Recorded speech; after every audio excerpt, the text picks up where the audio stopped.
Hello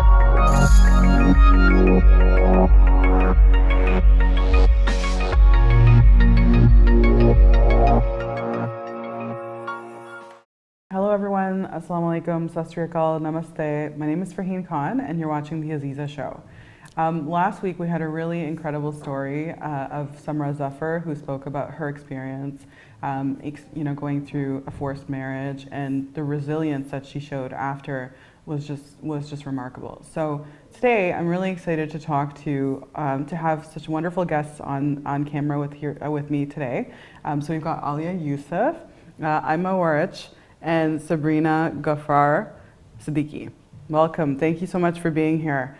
And so today's episode is really about the Sisters Project. And really what that is a really remarkable project that Alia here sort of started. So I want to start with that first. Sure. And then Alia, you've actually been able to invite some of the women from your Sisters Project, which are our two guests today, to kind of talk about their stories, which is really interesting. So tell us, what was the Sisters Project? How did it start?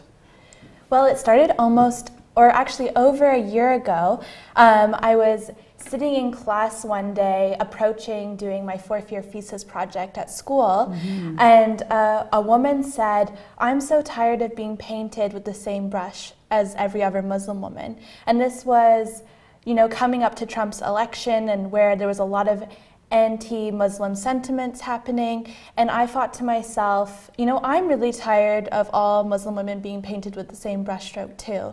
So that's when I decided, as a portrait photographer, why don't I do something about that? And that's when I started the Sisters Project. So since then, I've photographed around 70 Muslim women from different cities across Canada, and I've photograph them in places that are meaningful to them and ask them what their story is. And I've been sharing it online, on Instagram, Facebook, and in real life too, in exhibitions. It's been to the Parliament of Canada as well. That's so amazing. I'm hoping to create change at all levels that I can.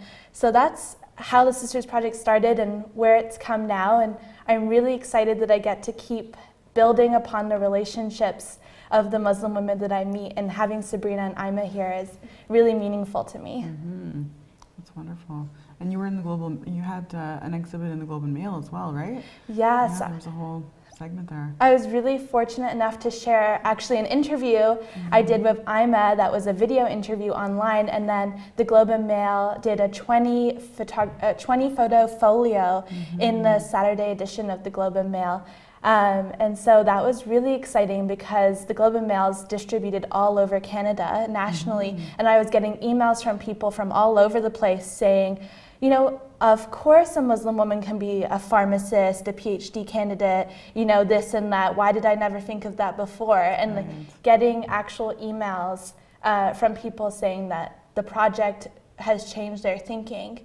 That's the reason I did the project. So it was really incredible to see that put out there and actually read the responses that came in. Yeah, that's fantastic. I know that, having done this type of work for so long around, just trying to challenge Islamophobia, this is huge.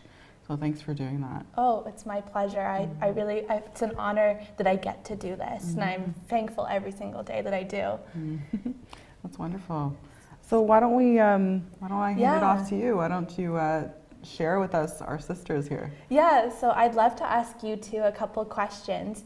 You two are both extremely resilient, incredible women who impress me in many ways, and you do very different things. So I wanted to start the question by asking you, how does your specific career or passion empower you? Sabrina, would you like to start? Sure. Of course. So, as you know, I'm a PhD candidate, almost finished at McMaster University. I'm a researcher. I'm also often called upon as an expert for media interviews, so I've been very active in the media, radio, TV, and online, writing a lot of op-eds and stuff. How I would say that, my career empowers me, it kind of all goes back to my childhood, being the daughter of immigrant parents. My father and mother both came from Pakistan. Our background is Pashtun, but they were born and raised in Pakistan, and we moved to England. As you can tell from my accent, I'm British. And you know, I would often come home being one of the only racialized kids in my entire year or grade, and share stories with my father and my mother about racism that I hadn't just been experiencing on the playground or, you know, amongst other peers, but from teachers, from the actual teaching world. You know, I would face a lot of blocked opportunities. They would stream me into classes where I couldn't get higher than a grade of a B or a C. And I would really want to be in the higher level course because I knew I was capable, but they would always limit my, you know, opportunities like that. And I remember coming home one day to my dad, and I was really upset because my year head at the time had said to me that realistically I was not going to get into this prestigious school that I had applied to after my high school level exams. And she said, you know, if I was you, I would look at a more realistic option. And really what she was saying was that, you know, I was not smart enough to get to this school. I just sat there and I said, I will get in that school and I'm not going to change my choice. But I was upset. I came home, I told my dad, and my dad quoted a poem from Allama Iqbal, actually, so our Pakistani viewers could probably relate. And he said to me, Beta, khudi ko kar buland itna कि हर तकदीर से पहले खुदा बंदे से खुद पूछे बता तेरी रज़ा क्या है. So he said to me, you know, elevate yourself to such heights that you become the driver of your destiny and you decide what your limits are or where your reach is. And it was very powerful at the time. I had no idea who Allama Iqbal was. So I was like, oh, that sounds pretty cool. And later I realized, wow, you know, and that led me on this course of becoming an academic and being an academic and having that power of the pen to write, to speak, to go to conferences as a Muslim woman, as a racialized woman, and to disrupt these myths of representation of what a Muslim woman looks like or sounds like. I think that's been very empowering, and of course, I give a lot of credit to my parents who always pushed me to, you know, even in the face of racism, to just keep going and reaching those heights. That's incredible. Yeah, and you're so empowering to other young women now because you spread that message.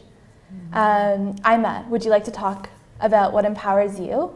Well, what empowers me is seeing other sisters like Sabrina, like yourself, doing what they're passionate about regardless of their religious identity and breaking stereotypes or the ones that have been projected onto us. For me personally, what empowers me is when people send me DMs, direct messages on Instagram and Facebook when they see the things I share. Because when you think of niqab, you associate it with homophobia, transphobia, you're anti-feminist, you're not about you're not about giving women their rights, you're all about preserving your modesty or keeping your body to yourself. You're not here to empower other women, you're just here to indoctrinate them with like Islamic prejudice and like say, yo, because you're this and that, you're going to hell. Or because you're this and that, I'm not going to support you 100%, right? Because it's a sin or whatever.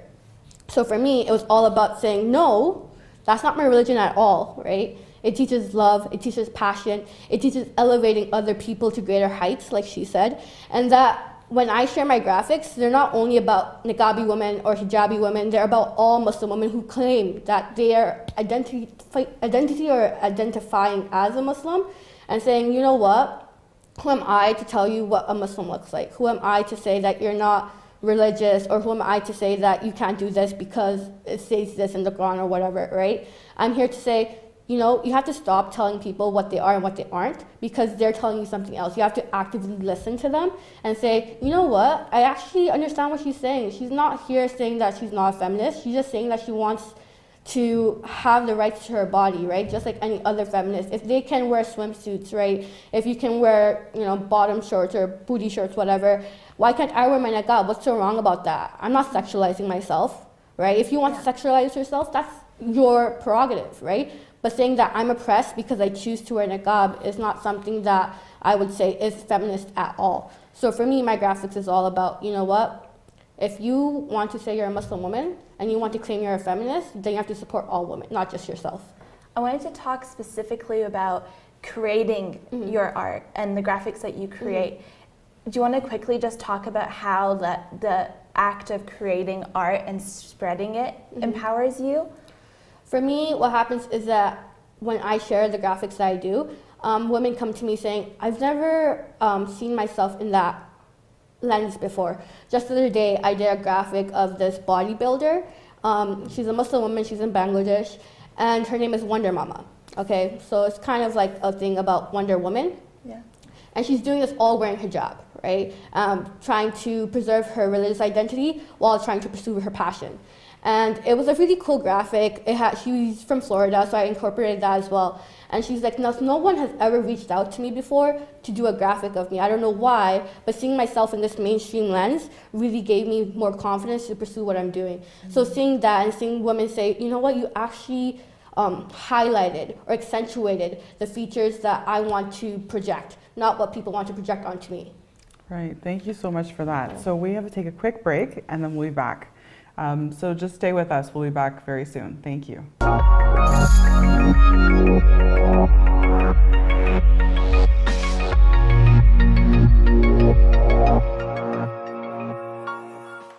Okay, welcome back everyone. You're watching the Azeeza show, and today our topic is sisterhood. It's the Sisters Project. Sorry, with me today is Alia, Sabrina, and Ima, and we're talking about women's experiences, their stories, and their remarkable resilience. So I'm going to pass it off to my co-host for today, Alia, so she can continue the conversation. Thank you. So Sabrina, I wanted to ask you, what is the accomplishment you're most proud of based on what you had to overcome to get to it? I feel like this is a complex question that requires a bit of a multi-layered answer. I am pregnant with my 4th child at the moment, and I am about to hand in my dissertation, my doctoral dissertation. And, you know, inshallah, once I have graduated in the next few months, I would say that that would be my greatest accomplishment for many reasons. But considering the path I took to get here, it's been complicated. I am a Muslim woman, a racialized Muslim woman. I was divorced, married at the age of 18, divorced by 24, with a 2-year-old child, so a single mother for a little while. Remarried, moving to another country. My mother had breast cancer and she passed away right around that time. And at every point, at the time I was living in New York and my mother was in England, you know, I had to keep taking time out of my undergraduate degree in New York and fly to England every time we got some news. So I spent a lot of time in 2 different countries, taking care of my mom, dealing with her deterioration and coming back and, you know, dealing with my divorce.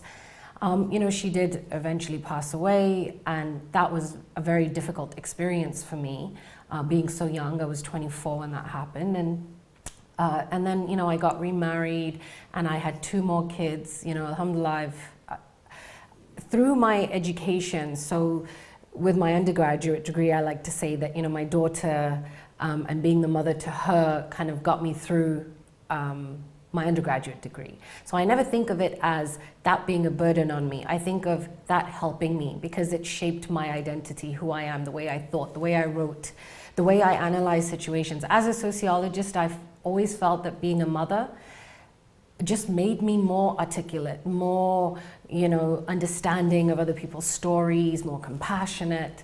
And then when I was doing my master's, I got pregnant with my 2nd child. So again, becoming a mother, I felt like that enhanced my ability to go through. And then with my PhD, I got pregnant with my 3rd child, and hopefully this one's going to get me a job.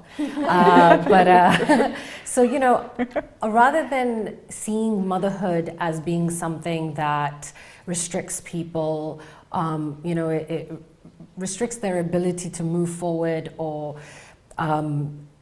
kind of enhance their careers. I have felt that being a mother has empowered me. It's given me a lot of strength. And, you know, I think the most difficult thing I have had to go through was when 3 years ago we lost my younger brother to a tragic accident. And so, you know, considering the losses I have faced, the deaths of very close family members, being a mother, coming to 2 different new countries, living in New York alone, coming to Canada, it's been very difficult, and I've had to be very resilient. And on top of everything, racism, Islamophobia, the discrimination that, you know, we face as women, and in academia, it's inherent. You know, like there aren't a lot of Muslim people, there aren't a lot of racialized Muslim women, and there aren't enough who are talking about themselves. So, you know, we have others writing and studying about us, outsiders, but we don't have insiders writing about Muslims. So I decided that that's what I wanted to do. I wanted to be an insider talking about Muslim women and talking about Muslims, and adding that credibility to the narrative. But yeah, so all these difficulties that I went through have empowered me, and you know, I have had to be resilient, sometimes not wanting to be resilient, but having to be resilient. And sometimes, you know, the resilience has you know, come from my losses. But I would say that coming to this point where I'm the mother of almost 4 children and you know, a doctor of academia, I feel proud that, you know, I have gotten to this point and accomplished that. You're absolutely incredible. You should be thank you. so incredibly proud of yourself. Would you like to take your turn answering that question? I'll ask you one more time. What is an accomplishment you're most proud of based on what you've had to overcome to get to it? I think the biggest accomplishment was a community that has supported me and is literally influencing the things that I create. And the sisterhood on Facebook, on Instagram, on social media. It's an online sisterhood. Some people say it's not real. Some people say it's like, these are fake and it's not something that you should invest in. But it's an investment that has got me to where I am right now. Because back in the day in high school, I used to always share a lot of posts on Facebook. And then through you, Alia, I got to meet a lot of incredible sisters myself. And they've also supported me, and we collaborated. And just having that sisterhood, knowing that there are other sisters facing the things I do, gives me the strength to continue knowing that I'm not alone. So recently, I was like the first niqabi for the project 1324. It was by Adobe, and I collaborated with TEDx Teen. And basically, my graphic won, and they flew me into New York City, right? And it's gonna get me a bit emotional because all of high school, I only did STEM programs like math and science, because obviously I'm from immigrant parents as well. And for them, stability is everything. So something like an art career can only be a hobby. It can never get you as far as I've come today as a niqabi. And in high school, I would have these toxic relationships because I was just coming out of Islamic school, where there was also another support system for me, like Muslim sisters, right? But when you go to a public school, all of a sudden in grade 10, there's a lot of different people there, right? You don't know how you're going to be accepted, or if you're going to be tokenized, or people are just going to be friends with you because they want to say they're not racist or they're not Islamophobic. Like, you don't know. And I had the unfortunate experience of like having toxic relationships where people would say they support me, but then talk behind my back, saying that I wouldn't get where I am today because I'm a niqabi. And just the other day on Snapchat, one of these people that limited me because I was afraid that, oh, if I wear too much color, right, or if I act in a certain way, or if I talk about my passion, they're gonna be like, oh, you can't do that. So I wouldn't talk about it in fear that, you know, like they're gonna reject me. And I was afraid of rejection. But I came out of that, alhamdulillah, through a lot of prayer and through a lot of social media, help my sisters on social media. They encouraged me, they saw that I had potential, and they just gave me the drive to continue. And I finally had the strength to like cut off those relationships, and since then I've just been flourishing, because all I see is I don't see niqab as limiting me anymore, right? Because it was never about that, right? They just didn't want to see someone breaking the stereotype first, or breaking that ceiling glass that everybody talks about in feminism, right? Because if it's a niqabi woman doing it, then who are all these white cis women saving then, right? Do we really need to be saved? right? Is feminism really an ideology that supports all women, right? And then I got into like intersectional feminism, basically, which means that you support everybody regardless of their sexuality, their race, their gender, right? And you support their rights. That's what feminism is about, equity and equal rights for everybody. It's not about man hating, right? Men are just part of the problem. There's a bigger situation, which is institutional sexism and racism towards women and women of color. So seeing that online platform, that's what's really been the most emotional drive for me to continue, and that's the biggest achievement I've gotten, because now people see that, you know what, when you're in it together, you can achieve anything. And I've been watching your activism in art from day one, and I'm so proud of how it's grown so quickly and how people are really being affected by what you're doing. Thank you. So my last question for you today, Sabrina, what advice would you give for people who are overwhelmed by the negativity and hate that surrounds us today?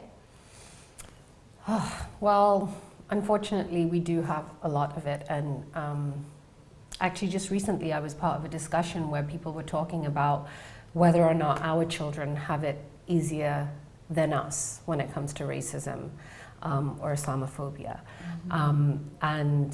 or whether we had it easier. And I answered with, I'm the mother of a 14-year-old, so I, see the difficulties she faces with this kind of new world we're in, where there's so much connectivity with social media, with everything being online. People consume their news online.